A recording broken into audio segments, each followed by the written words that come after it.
If you like what I do on this channel, make sure to go to patreon.com/Ryoichi support for all the exclusive behind the scenes content and to support the channel. Links are in the description below. Let's get into the video. Before we get into the video, I just want to say this is an actual video essay on my main channel, but like I said, that channel has been defunct and this is my main channel. So I just didn't want to lose it, so I figured I could just incorporate this into a VCD, and basically after that I'll just pretty much go back to this and talk about my life. So let's get into the video essay. This is a video essay about nothing. Well, what is nothing? Well, by definition, it's the complete absence of anything, the opposite of something, and the antithesis of everything. Some call it a void, a zenith, death. Others is more of an absurd topic. How does that have anything to do with anything? Everything is everything and nothing is nothing. But sometimes nothing can be something, and some things aren't everything. How could I be wrong about everything I am about to say about nothing? But wouldn't that mean I'm right about nothing, even if it is something? Word salad aside, this concept has been a matter of debate since we could think. Whether it was from philosophy to science, mentalities to ideologies, this idea of non-things have been on the mind. And the mind is a complex thing. Is it by a product of having complex brains, or just having deep, meaningful control and self-awareness of one's own thoughts entirely by design? And if so, why? Why are we something other than just nothing? Even if you and I couldn't see the world for what it is, and we were just animals frolicking in a field somewhere, unaware to our own hubris, then what does that make of this and us? Could we just actually be, or just think we are? Now, isn't that something? That we've been searching for everything about anything on nothing. Almost stemming from nothing. We all started somewhere, right? If not now, when? If not us, then why have the ability to self-reflect the universe around us and interact as such if it technically doesn't exist? Where is the line between existence and non-existence? Greek philosophers in the 5th century BCE argued that it's impossible for nothing to exist. But here's the crazy part. What if exists or doesn't exist? What exists and doesn't exist? I mean, I exist. At least I think I do. You know the old saying, I think, therefore I am. But what does that even really mean? What it is to think? And how does that, or any other way of that, is to define of what I, the conscious being, of what it means to be? And the relationship between those two halves of a single sentence, maybe even a proclamation of one's own existence. Because sure, I am talking to you and you are watching me, hearing these words and possibly thinking about the words I'm trying to convey in a coherent form, and maybe, just maybe, you can even relate to it. But how do you know everything that is within the confines of this 21.9 screen is real? How do you know what you're experiencing is real? Go ahead. Take a look around. Is it even real? And if it's not, then what the fuck is it then? What is this? Is it something? Because for damn sure it doesn't feel like nothing. And sure, you can say nothing does exist, as the spaces between atoms, and as the atomists put it. I mean, even Aristotle took this view of there exists matter and then there exists space, a receptacle into which we can matter objects could be placed. This became the paradigm for classical scientists of the modern age, like Newton. Nevertheless, some philosophers, like Descartes, continued to argue against the existence of empty space until the scientific discovery of a physical vacuum. But even in a vacuum, you could find something, hence the God's particle. I know, this just sounds like the ramblings of an existentialist's first journey entry into finding out what the satire or Heidegger is, where nothing is associated with consciousness, and with the grainiest of salts, modern science does not equate vacuum with nothing, and is often viewed as a modern aether theory, as well as connections to the Eastern religions pertaining to nirvana. Now, I get it. Some would say this is all absurd, like Giacomo Casanova in the conversation with his landlord, one Dr. Ghazi, as everything for him was written an article of faith, knowing in nothing to his mind was difficult. The great flood had covered the entire world.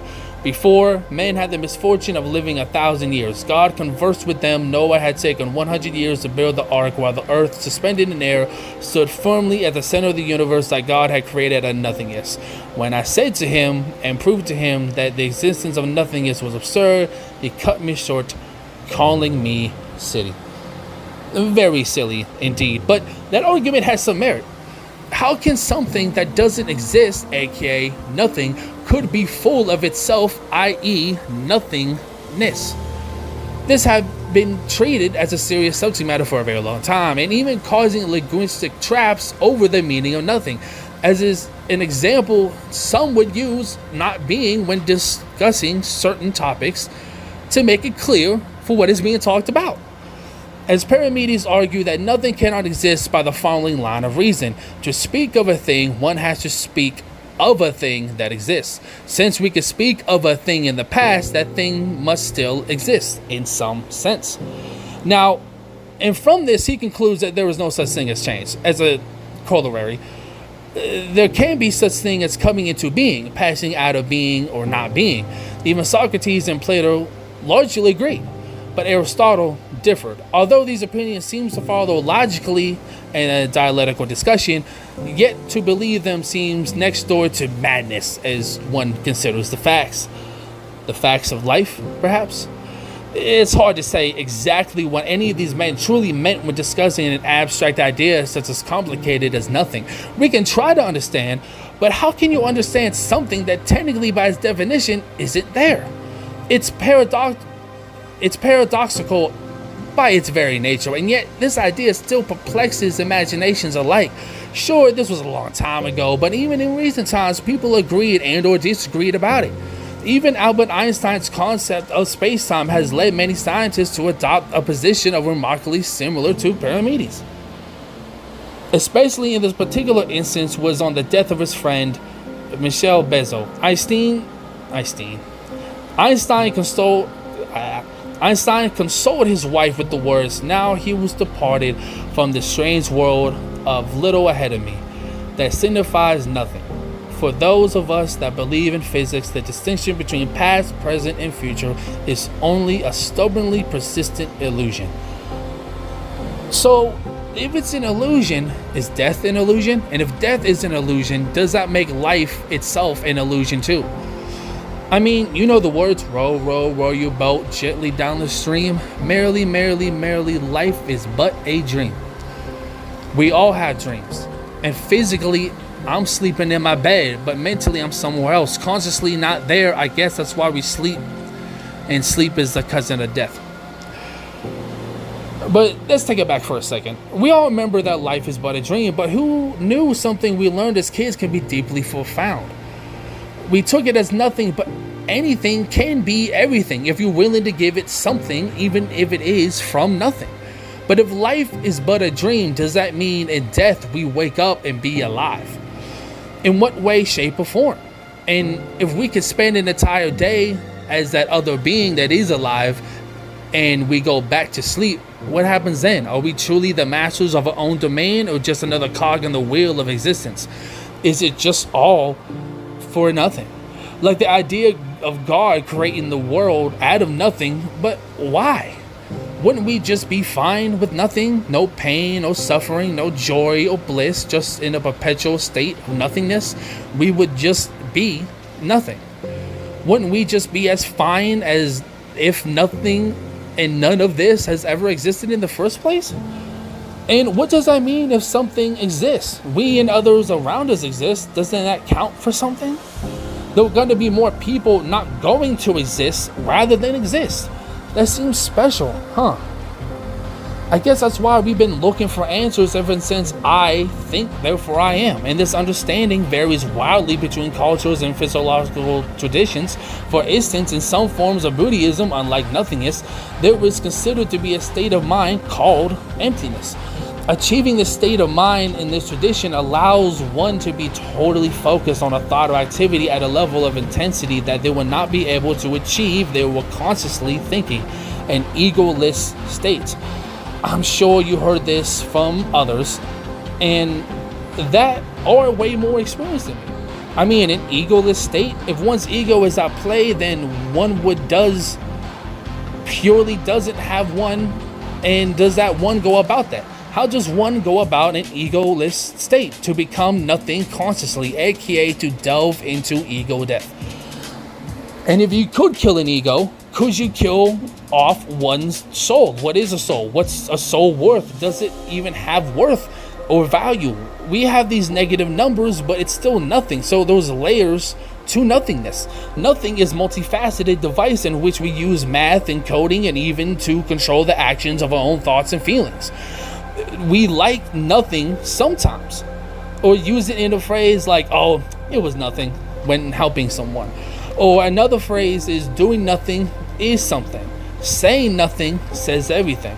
Doing nothing is an active decision. You can be nothing, a fucking nobody. Who the fuck am I? Especially, who the fuck is you? Because even rappers say, I came from nothing. Or can whisper sweet nothings into a loved one's ear. Because sometimes knowing nothing is better than knowing everything. Because ignorance is bliss. And I know you met someone that could talk for 20 minutes and not say anything. Maybe it was all for dramatic effect. Maybe it was the nothings of a lunatic written off as nothing. So if it's sometimes happier and better, we can see deeper meaning into nothing and showing nothing, then why do we all try to become something, doing anything in our power to be anything we ever could possibly be?